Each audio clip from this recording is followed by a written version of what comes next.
పిల్లలు, వెన్నమీగలు తిని పెరిగిన పిల్లలు, వీళ్ళని తీసుకెళ్ళి వాడితో యుద్ధం ఏంటని భయపడిపోయారు. వాళ్ళ చేతుల్లో వాళ్ళు మరణించారు. తర్వాత కంసుడు అసలు పెద్ద దెబ్బలు కొట్టక్కర్లేకపోయింది, వాడి గుండె జారిపోయింది, ఒకే 2 గుద్దులతో వాడు కాస్త చనిపోయాడు. కంసవధ అయిపోయింది. ఆ తర్వాత తన రాజు అవలేదు కృష్ణుడు, తన కింగ్ మేకర్ కానీ కింగ్ కాడ్ అంటుంటారే, అలా మన కృష్ణుడు కింగ్ మేకర్. ఆయన ఉగ్రసేనుడినే పట్టాభిషిక్తుడిని చేశాడు, వాళ్ళ వంశానికి రాజు అర్హత లేదని. అప్పుడు ఇన్నాళ్ళు ఆడుతూ పాడుతూ గడిపేశావు నాయన, కాస్త చదువుకోవాలరా అంటే సాందీపని అనే గురువు గారి దగ్గర విద్యను అభ్యసించాడు. ఏముంది, ఒక్కొక్క శాస్త్రానికి ఒక్కొక్క రోజు సరిపోయిందిట. ప్రపేదనే జన్మ విద్య అన్నట్టు ఎప్పటి నుంచో ఉన్న జ్ఞానానికి టైం తీసుకోదు కనుక చదువు అయిపోయింది. ఆ తర్వాత ఇంకా పెళ్లి ప్రయత్నాలు చేయాలి. మరి అమ్మాయి ఎక్కడుందో ఏమో రేపు తెలుసుకుందాం. జై శ్రీమన్నారాయణ. యన్ముహూర్తం క్షణం వాపి వాసుదేవో న చింత్యతే సా హాని తన్మహచ్ఛిద్రం సా భ్రాంతి సా చ విక్రయ అంటుంది విష్ణు పురాణం. ఏ క్షణం కానీ ముహూర్తం కానీ కొంచెం కాలం భగవంతుణ్ణి కానీ నువ్వు స్మరించుకోకపోతే, స్మరించుకుంటే ఏమి ఫలం కాదు చెప్తోంది. స్మరించుకోవడం అనేది మన సహజ లక్షణం, జీవ లక్షణం భగవత్ స్మరణమే. అది కానీ ఎప్పుడైనా నీకు విచ్ఛేదం వస్తే ఏమవుతుంది చెప్తోంది. యన్ ముహూర్తం క్షణం వాపి వాసుదేవో నచించతే సా హాని, అదే నీకు నష్టం. సా చ విక్రియ, అదే చెయ్యకూడని పని అంటూ అలా లిస్టు చెప్తూ తను మహచ్ఛిద్రం అంటాడు. ఛిద్రం అంటే ఒక కన్నం, ఏదైనా ఒక చిన్న క్లాత్కో లేకపోతే ఇంటి కిటికీకో కన్నం ఉంటే ఆ కన్నంలోంచి ధూళి దుమ్ము లోపలికి వచ్చేసినట్టుగా ఎప్పుడు నీ మనసు భగవంతుని మీదకి వెళ్ళదో, ఎప్పుడు వాసుదేవ నామస్మరణ నీ నోట ఆగిపోతుందో అప్పుడే నీలో చెడు ప్రవేశిస్తుంది. అంతవరకు దానికి అవకాశం లేదు. చూసారా, మనకి ఈ నలమహారాజు కథ చెప్తారు. ఆ మహారాజుకి శని పట్టింది. ఎలా పట్టింది అంటే ఆయన పాపం ఎంతో పవిత్రంగా ఉన్నంతసేపు పట్టలేకపోయింది. కాళ్ళు కడుక్కున్నప్పుడు వెనకని తడవలేదు ఒకరోజు అని చెప్తూ ఉంటారు కదా. ఆ తడవకపోతే ఆ భాగంలో పట్టేసింది శని. అంటే ఏమన్నమాట, కొంచెం ఆచరించవలసిన ధర్మాన్ని కొంచెం విచ్ఛేదం వచ్చేటప్పుడు పట్టేసింది. ఇవి మామూలు శనులు పడతాయి. కానీ మనకి భగవద్ విషయకమైన ధ్యాన రాహిత్యం వచ్చినప్పుడు కలుగుతుంది అజ్ఞానం అనే శని. అది పట్టినప్పుడు మనకి ఇంకా మన ప్రవర్తన ఎలా ఉండాలి, ఎలా మనం మనుగడ సాగించాలి. మనకి కాళోజీరావు అని ఒక ఆధునిక కవి అంటాడు, మానవుని హృదయము మానవుడు మానవుని మాదిరిగా మన్నించలేనంత మలినమైనది అంటాడు. మానవుడి హృదయం పాడైపోయిందిట. ఎంత పాడైపోయింది అంటే తోటి మానవుడిని వాడు కూడా నాలాంటి మనిషే అని రికగ్నైజ్ చెయ్యలేనంతగా పాడైపోయింది మానవుడి మనస్సు అంటారు. ఇలా పాడైపోవడానికి కారణం ఏమిటంటే ఇదిగో వాసుదేవ చింతనము లేకపోవడం మాత్రమే అని చెప్తోంది విష్ణు పురాణం. అయితే వాసుదేవ చింతనం ఉంటే మనకి సర్వఫలప్రదము, ఏ హాని ఉండదు, ఏమీ చెడు మనలో ప్రవేశించదు అని తెలుస్తుంది. అయితే ఆ చింతనము చేయాలి అనే కోరిక మనకి ఎలా కలుగుతుంది? అసలు కోరిక కలగాలి అంటే ముందుగా ఎవరి అనుగ్రహం ఉండాలి అంటే స్వామి సర్వస్వతంత్రుడు భగవానుడు. ఆయన ఇప్పుడు చాలా కరెక్ట్గా ఉండే తండ్రి లాంటి వాడు. తండ్రి చాలా కరెక్ట్గా ఉంటాడు, తప్పు చేస్తే క్షమించలేడు, పనిష్మెంట్ ఇవ్వవలసిందే అన్నట్టుగా భగవద్గీతలో ఆసురీష్వేవ యోనిషు, ఆసుర యోనిల్లో తోసి పారేస్తాను నరాధమాహ అని తిడతాడు మన ప్రవర్తన కానీ బాగుండకపోతే అని. అదిగో అలా కాస్త ఆగ్రహం తెచ్చుకుంటే ఎలాగయ్యా? వాళ్ళని మనం మంచి దారిలో పెట్టాలి అని చెప్పేది అమ్మ. ఆ తల్లి సంబంధం లేకపోతే శక్తితో కూడినప్పుడు మాత్రమే పరమాత్మ అవుతాడు అంటారు. అలాగే భగవానుడు అవ్వాలి అంటే జ్ఞాన, శక్తి, బల, ఐశ్వర్య, వీర్య, తేజస్సులనే 6 గుణములు కలిగి ఉంటే భగవానుడు అంటారు. అలాంటి 6 గుణములు పరిపూర్ణముగా ఉండాలి అంటే అమ్మతో సంబంధం ఉండాలి. వాడి గుండె లేదండి అని గుండెని దేనికి వాడుతూ ఉంటారు? జాలికి పర్యాయ పదంగా. జాలి పడని వాడిని వాడి గుండె లేదు, హృదయం లేదు అంటూ ఉంటాం. హృదయం ఉంది, అబ్బా మనసున్న మనిషి అండి ఇలా అంటూ ఉంటాం. అంటే ఆ హృదయం అనేది ప్రేమకి, అనురాగానికి, కృపకి చిహ్నమని మన మాటల్లోనే మనకి తెలుస్తోంది. అలాగా భగవంతునిలో అనుగ్రహం నింపేది అమ్మ అని చెప్పడానికి అమ్మ వక్షస్థల స్థిత అయింది. ఆ సముద్రంలో పుట్టినప్పుడు అమ్మ వెళ్ళి స్వామి వక్షస్థలమున చేరి ఉంది అంటారు. ఆ సిరి ఉరమున గల హరి అంటాడు పోతన. ఆ సిరి ఎప్పుడు వక్షస్థలం మీదే ఉంటుంది. అంటే కృపని పుట్టించేది అమ్మ. అమ్మ ఉంటే మాత్రమే కృప కలుగుతుంది స్వామికి. లేకపోతే కరెక్ట్గా చేయవలసిన డ్యూటీ చేసేసాడే అనుకోండి, మనం అందరం కూడా బోల్డ్ అన్ని తప్పులతో కూడి ఉన్నవాళ్ళం. ఆయన కరెక్ట్గా పనిష్మెంట్ ఇవ్వాలంటే మనం ఎవళ్ళము అనుగ్రహ పాత్రలు అవ్వలేము. కనుక అమ్మ మనని చూసి, ఆయనను చూసి, మన పరిస్థితి చూసి సర్ది చెప్పి మనని అనుగ్రహింప చేస్తుంది అని మనకొక నమ్మకం. శ్రీశ్చతే లక్ష్మీశ్చ పత్న్యౌ అని ఉపనిషత్తు శ్రీ భూదేవులు స్వామికి భార్యలు. వారు చేరి ఉండటం వలనే స్వామి కరుణాసంద్రుడు అయ్యాడు అని చెప్తోంది మనకి ఉపనిషత్తు. అలాంటి భగవానుడు అవతరించినప్పుడు ఏ ఏ అవతారాలు ఎత్తినా అమ్మ కూడా వెన్నంటి ఉంటుంది. రాఘవత్వే అభవత్ సీత రుక్మిణి కృష్ణ జన్మని అన్యేషు చావతారేషు. మిగతా అవతారాల్లో కూడా రాముడైతే సీతమ్మ అయింది, కృష్ణుడైతే రుక్మిణి అయింది. మిగతా అవతారాల్లో కూడా ఉంటుందిట, మనకి కనపడదు. మన వామనుడు ఎక్కడ ఆవిడ కనపడిపోతుందో అని కృష్ణాజనం మరుగు పెట్టుకునేవాడు అని అంటారు. అలాగా ఎప్పుడు ఏ అవతారంలోనైనా ఆవిడ వెన్నంటి ఉంటూనే ఉంటుంది, భగవద్ అనుగ్రహ పాత్రులనుగా మనను చేయటానికి. అదిగో అలాగా అవతరించినదే రుక్మిణీదేవి కృష్ణావతారంలో. సీతమ్మ ఎలాగైతే రామావతారంలో ఒక జీవుని యొక్క పాత్రను తాను పోషించి నాన్నగారు ఎప్పుడూ చెప్తూ ఉండేవారు కదా, ఆ లేడీని చూసింది, కావాలని కోరింది, వెళ్ళిపోయింది రావణాసురుడి దగ్గరికి. అలాగే ఇతర విషయములు పక్కని సర్వ కళ్యాణ గుణాభిరాముడు సౌందర్య శోభితుడు అయిన రామచంద్రుడు ఉండగా ఇది కాదు నాకు లేడీ కావాలి అనుకున్నది, అది చేసిన పొరపాటు. దానివలన వెళ్ళిపోయింది అడవికి. వెళ్ళిపోయినప్పుడు ఆ రావణాసురుడి దగ్గర ఉన్నప్పుడు తిరిగి రాముని చేయడానికి ఆవిడ చేసిన సాధన ఏమిటి? యజ్ఞం చేసిందా, యాగం చేసిందా, హోమం చేసిందా? లేదు కదా. రామా రామా రామా సంతత నామ స్మరణ మాత్రమే ఆవిడను తిరిగి భర్త దగ్గరికి చేర్చుకుంది. ఆవిడ చేసినది భగవన్నామ స్మరణ మాత్రమే. ఆయనే దూతని పంపాడు, ఆయనే సేతు నిర్మించుకున్నాడు, ఆయనే యుద్ధం చేశాడు, ఆయనే రావణుని వధించాడు, తిరిగి తీసుకువెళ్ళాడు. అందువల్ల మనం దూరం అయ్యాం స్వామికి, విధి వంచితులం అయ్యాం.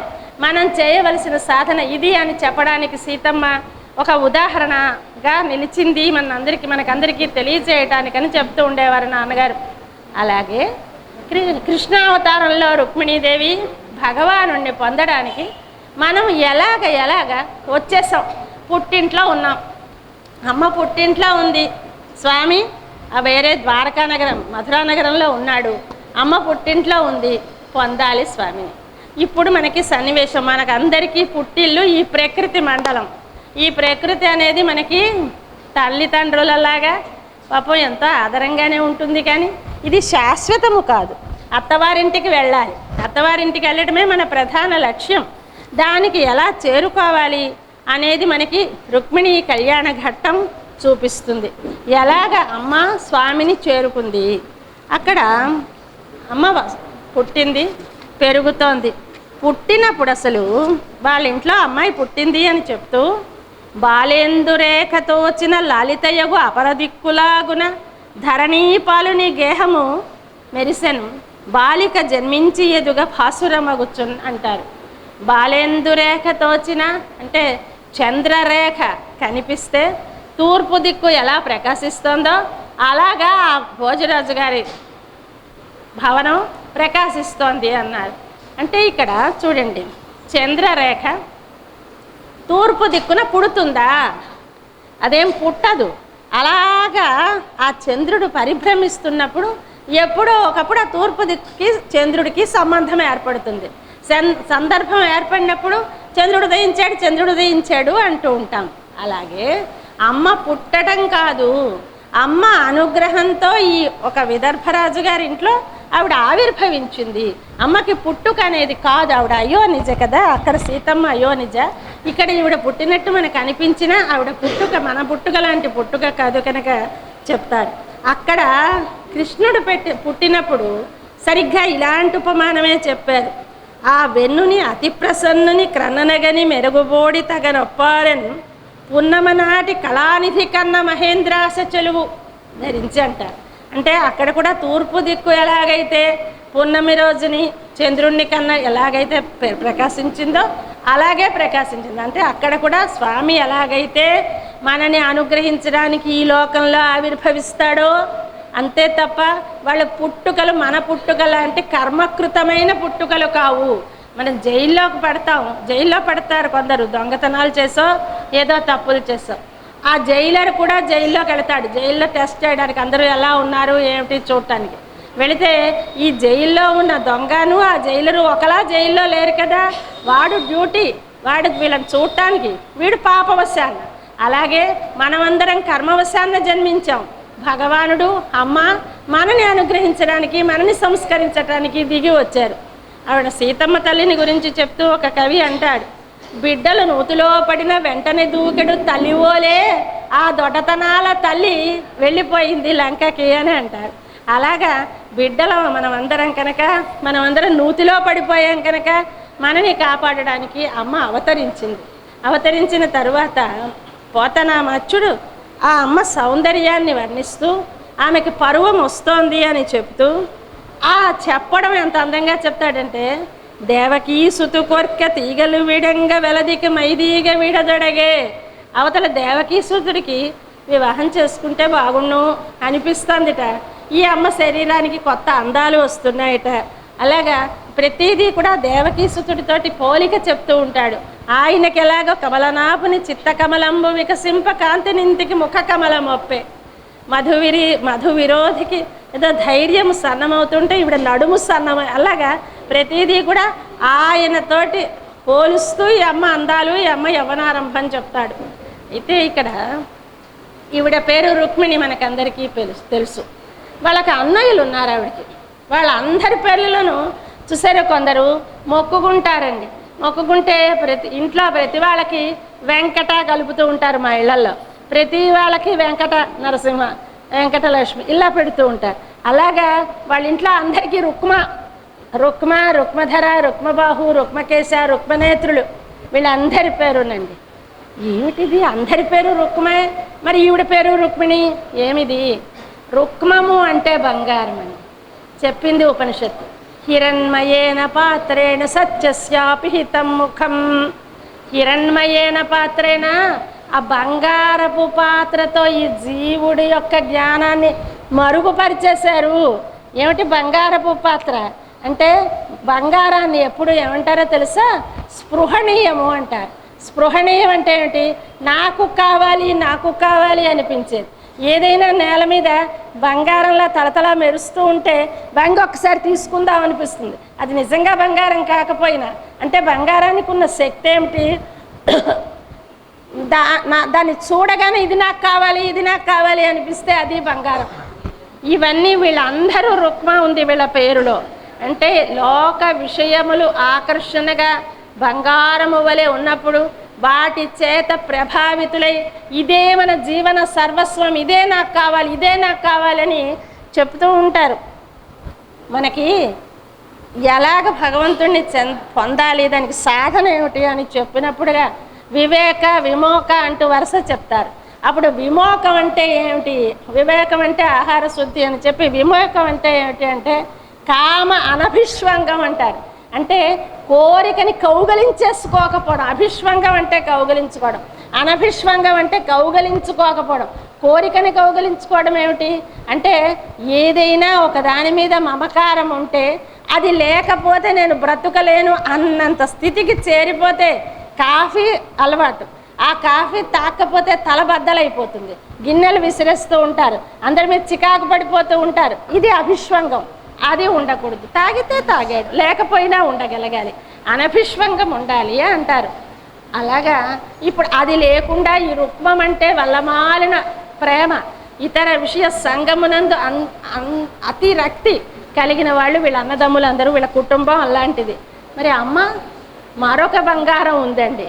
ఆయన ఆదిత్య మండల అంతర్వర్తి అయిన నారాయణుడు ఆ ప్రణఖాత్సువర్ణయేవా, అంతా బంగారమే. వీళ్ళందరిది కాస్త ఇంత ముక్క దొరుకుతుందేమో వీళ్ళకి కాదు. ఒక్కసారి ఆదిత్య మండలాంతర్వర్తి అయిన నారాయణుడిని ఉపాసించండి. మనకి ఛాందోగ్యోపనిషత్తు 32 బ్రహ్మ విద్యలు చెప్పింది. బ్రహ్మ అంటే పరమాత్మ, పరమాత్మను ఉపాసించండి. ఎలా ఉపాసించాలి అంటే మీ అక్షి విద్య అని, దాన్నే ఉపకోసల విద్య అని కూడా అంటారు. అక్షి విద్య అంటే కన్ను గుడ్డులో పరమాత్మ ఉన్నట్టు భావించండి, అలాగ ఉపాసించండి. లేదా అంతరాదిత్య విద్య, సూర్యమండలంలో ఉన్నవాడిని ఉపాసించండి. లేదా దహర విద్య అని, నీ లోపల బొడ్డు మించి ఇలా పెడితే దానికి చెప్తారంటే ఉపనిషద్ వాక్యం గుర్తులేదు నాకు, కానీ ఈ బొటన వేలు కిందకి ఇలా పెట్టి ఆ మీద చిటికెన వేలు ఎక్కడి వరకు వెళుతుందో ఎవరి పిడికెలతో, ఆ చిటికెన వేలు దగ్గర లోపల అంగుష్ట మాత్ర ప్రమాణుడై, అంటే ఇంతే పరిమాణంతో భగవానుడు ఉంటాడు. ఆ ఉండే స్థలాన్ని దహరాకాశం అంటారు. ఆ దహరాకాశంలో ఉన్న పరమాత్మను ఉపాసించండి, ఇది దహర విద్య. ఇలా రకరకాల ఉపాసనలు చెప్పారు. అందులో ఈ మన అంతరాదిత్య విద్యలో చెప్పినటువంటి భగవానుడు సర్వయేవ సువర్ణ, అంత బంగారు భయం. అలాంటి బంగారం స్వంతం చేసుకునే పిల్ల మన రుక్మిణి. ఈ పిల్లకి ఆ బంగారం కావాలి, వీళ్ళకందరికీ ఈ బంగారం కావాలి, ఇలా పెరుగుతున్నారు. అందులో ఆ రుక్మి అన్నవాడు పెద్దవాడు, వాడికి ఎంతసేపు చెడ్డ సావాసాలు. శిశుపాలుడు బెస్ట్ ఫ్రెండ్ వాడికి. ఆ శిశుపాలుడికి ఇచ్చేద్దాం ఆ పిల్లని, చెల్లిని అంటాడు. పాపం వాళ్ళ నాన్నగారు మంచివారే, ఆ పిల్లని కృష్ణుడికి ఇవ్వాలని ఆయనకు ఉంది, కానీ ఆయన మాట చల్లదు.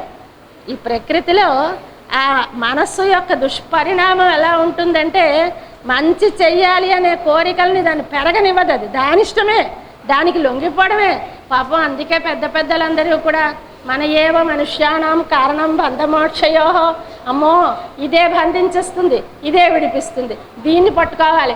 మా నమ్మాళ్ళ వారైతే నిజమే నల్లై అబ్బా మనస్సా మంచిదా దానివే, పాపం కొంచెం నాకు సపోర్ట్ చేస్తున్నావే అని దాన్ని బతిమాలుకుంటారు మనస్సుని. అలాగా మనస్సు లాంటి వాడు మన రుక్మిణి. వాడేమో శిశుపాలుడికి అమ్మాయిని ఇవ్వాలి అని సిద్ధపడుతున్నాడు. సరే, మరి వాడిష్టమే తండ్రి ఇష్టమే జరిగే స్థితి లేదు. పెళ్ళికి సిద్ధపడిపోతున్నారు, అంటే లగ్న పత్రికలు కూడా వేయించేసినట్టున్నారు. అంతవరకు రెడీ అయిపోయింది. అయిపోయిన తరువాత చేసింది మన రుక్మిణీదేవి, బ్రాహ్మణుణ్ణి పంపించింది. మనకు ఆ కథ తెలుసు. అయితే అంటూ ఉంటారు మన వాళ్ళు, లవ్ లెటర్ రాసిన మొట్టమొదటి ఆడది రుక్మిణి అని. ఈవిడే పంపించిందిట మొట్టమొదటిగా. అంతవరకు ఎవరికి ఇలా తెలియదట. ఏమిటిది, అక్కడ సీతమ్మ ఏం చేసింది, ఇక్కడ రుక్మిణి ఏం చేసింది, ఒక్కసారి కంపారిటివ్ స్టడీ చేద్దాం.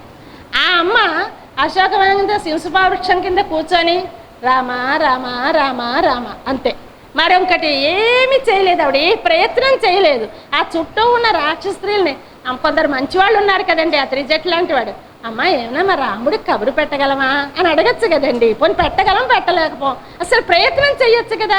అబ్బే ఆవిడ ఏ ప్రయత్నం చెయ్యలేదండి. ఏమిటిది, ఆశ్చర్యంగా ఉంటుంది.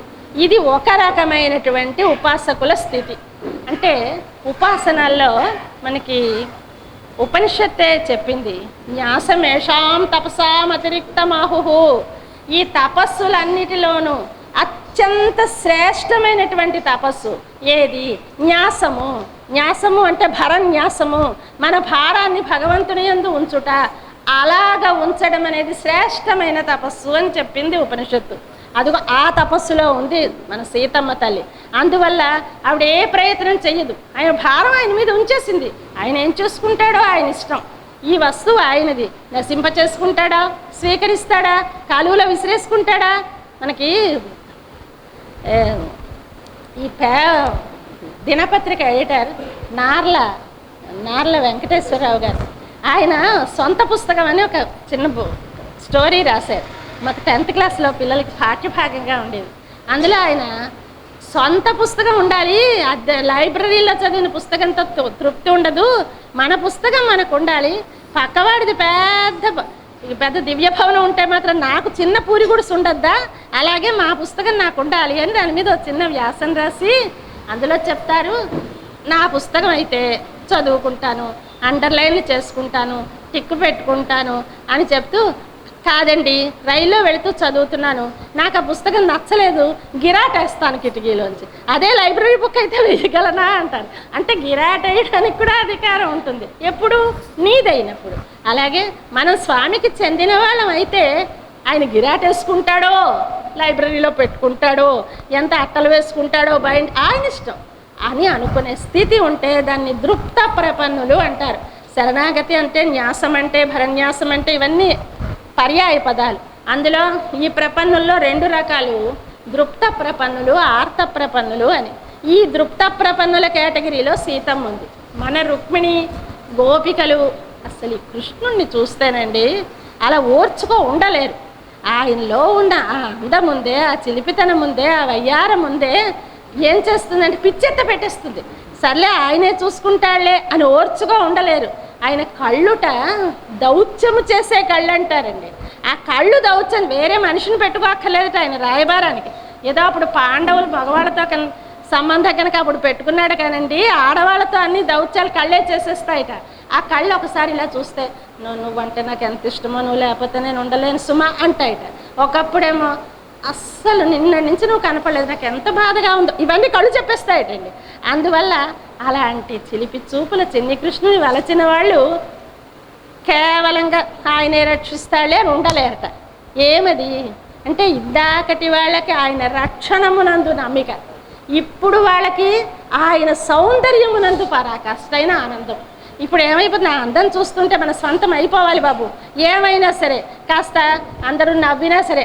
అమ్మాయి వెళ్ళి కబురు పంపించింది, ఎంత అపకీర్తి అవుతే అవని, అపకీర్తి వస్తే గోపికలు ఎలా పరిగెట్టి వెళ్ళిపోయారు నిన్న చెప్పుకున్నాం కదా.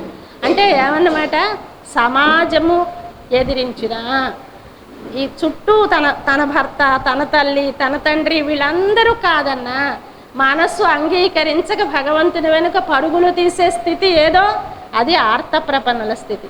ఆ స్థితిలో ఉంది మన రుక్మిణీదేవి. అంచేత ఈవిడ ఒక బ్రాహ్మణుడిని పిలిచి కబురు పంపించింది కృష్ణుడికి.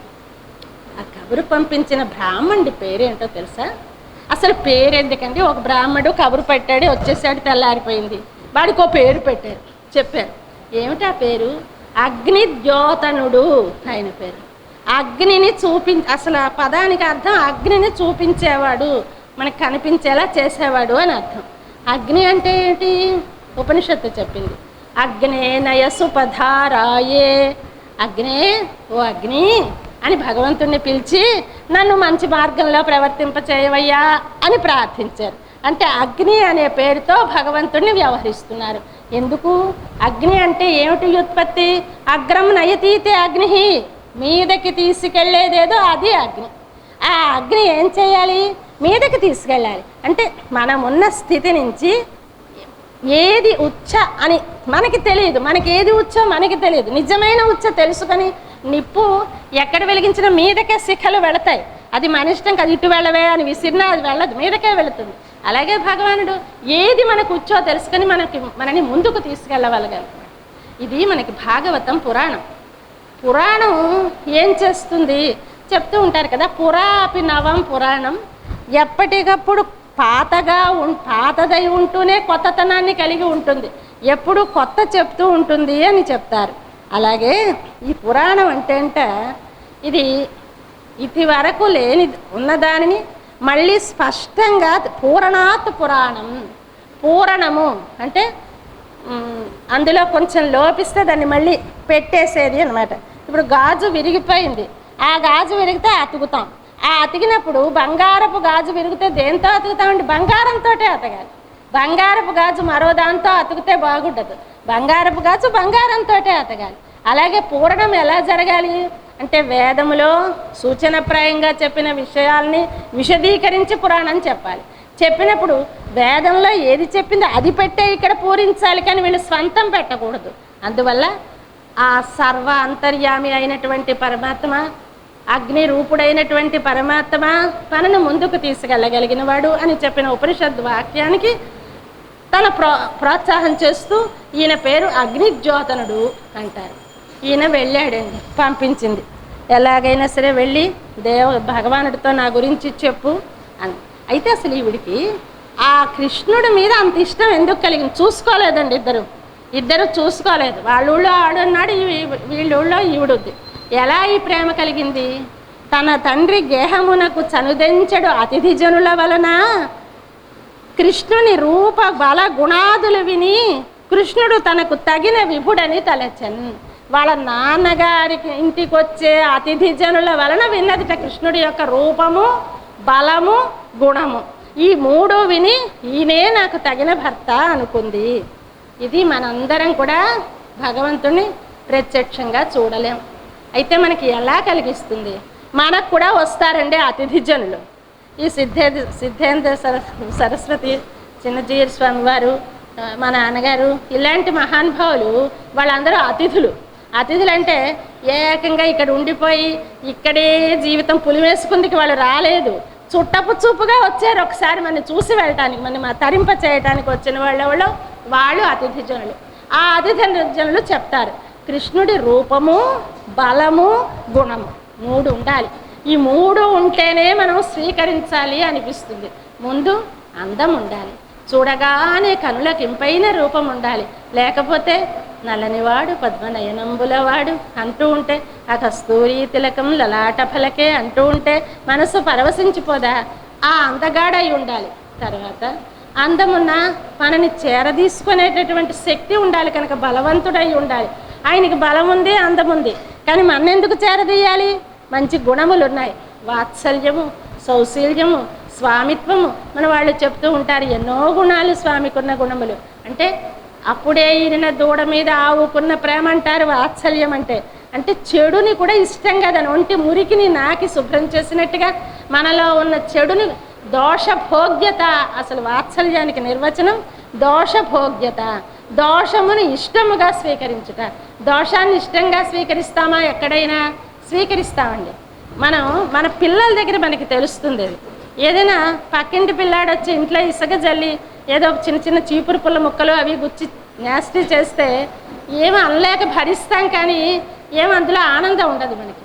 మన అబ్బాయి అలా చేస్తే వీడు పెద్ద ఇంజనీర్ అయిపోతాడో ఏమిటో, ఇప్పుడే ఇలా పుల్లలు అవి చక్క పద్ధతిగా పాతున్నాడండి, వీడికి ఏదో ఉంది అన్నిట్లోనూ మనకి మంచిగా అనిపిస్తూ ఉంటుంది మన వాళ్ళు. దోషము శకుంతల కొడుకు భరతుడు అక్కడ ఆడుకుంటూ ఉంటే దుష్యంతుడు ఇలాంటి పిల్లడు ఎక్కి కుళ్ళు చేసినటువంటి బట్టలు గలవాడు ఎంత అదృష్టవంతుడు అంటాడు శాకుంతలంలో. అంటే ఆ దోషము భోగ్యముగా స్వీకరించే స్థితి ఎప్పుడు వస్తుంది? మన పిల్లడు వాడైతే. అందువల్ల అటువంటి సంబంధం మనకి స్వామితో ఉంది. ఇవన్నీ తెలిసేట అమ్మకి తెలిసి అబ్బా కృష్ణుడినే నేను పెళ్లి చేసుకోవాలి, ఆయనే నాకు నాథుడు అని ఈవిడ నిశ్చయించేసుకుంది. ఇదండి మనం కొంచెం ఈ చుట్టాల వల్ల పాపం వస్తూనే ఉంటారు, చుట్టాలు చెప్తూనే ఉంటారు, వాళ్ళ లోటేం లేదు, మళ్ళీ మనం మర్చిపోతూ ఉంటాం. కానీ అందరూ మహానుభావులు చెప్పటం లేదు. త్యాగరాజు, పోతరాజు అందరూ చెప్తున్నారు, మర్చిపోతున్నాం. అలా మర్చిపోకుండా కనుక అదే మనం కనుక గుర్తు పెట్టుకొని ఉంటే ఆయనట ఈవిడ మూడు గుణాలు చూస్తే ఆయన ఆ లలన రూపు, బుద్ధియు, శీలము, లక్షణము, గుణము చింతించి ఆయన 5 చూశాడు. మన రాముడి దగ్గర చెప్తూ ఉంటారు కదా, సీతమ్మ నువ్వు కానీ వెళ్ళకపోతే ఊర్ధ్వం మాసాన్న జీవిష్యే, నెల కన్నా బతకదయ్యా అంటే, అయ్యి బాబోయ్ సీత నెల బతుకుతుందా? చిరంజీవతి వైదేహి ఆ చాలా రోజులు బతుకుతుందే, నేను క్షణం కూడా బతకలేనయ్యా. ఆవిడ నెల బతకలేకపోతే ఈయన క్షణం బతకలేడు. ఈయన 3 గుణాలు ఈవిడ చూస్తే ఆవిడ 5 గుణాలు చూస్తాడు. మనం 4 అడుగులు వేస్తే ఆయన 10 అడుగులు వేస్తాడు. అది ఆయన గుట్లో ఉన్నటువంటి ప్రత్యేకత. కనుక ఈ అమ్మని స్వీకరించాలని ఆయన కూడా అనుకున్నాడు, కానీ అవలేదు. ఇప్పుడు పంపించింది, వెళ్ళి ఈ బ్రాహ్మణుడు ఆయనకి ఒక సందేశం, ఈవిడ పంపించిందంతా ప్రాణేశం ఈ మంజు భాషలు వినలేని కర్ణరంధ్రంబుల కలిమియేల. ఇవన్నీ మనకి టైము లేదనుకోండి, చాలా మంచి అక్కడ ఆ ఉత్తరం, ఆవిడ పంపించిన ఉత్తరం అంతా చదువుతాడు. ఎంత వేదాంతమో, ఎంత రాసిక్యమో, ఎంత ప్రేమైక వేద్యమో అన్నీ కలిసి ఉంటాయి ఆ ప్రణయ సందేశంలో. అయితే అక్కడ ఒక్క మాట చెప్తాడు, అంతా చెప్పేసి ఆవిడ కోరికంతా చెప్పేసి, నాయనా ఆ ఎలనాగ నీకు తగు అంగనకున్ తగుదీవు ఆ మధ్యవర్తి చెప్పేశాడండి ఆ మాట. ఇది మనకి జరగాలి. ధ్రువుడి దగ్గర చూసాం, ప్రహ్లాదుడి దగ్గర చూసాం, వాల్మీకి దగ్గర చూసాం, వ్యాసుడి దగ్గర చూసాం. ఎక్కడైనా సరే భగవత్ ప్రీతి పాత్రుడై, భగవత్ నామానుసంధాన తత్పరుడై, మన మీద ప్రేమ కలిగిన ఒక ముఖ్య వ్యక్తి వచ్చి మనను స్వామి దర్శించినప్పుడే కదా అందుకోగలుస్తున్నాం. అది ఆయన చెప్పేశాడు.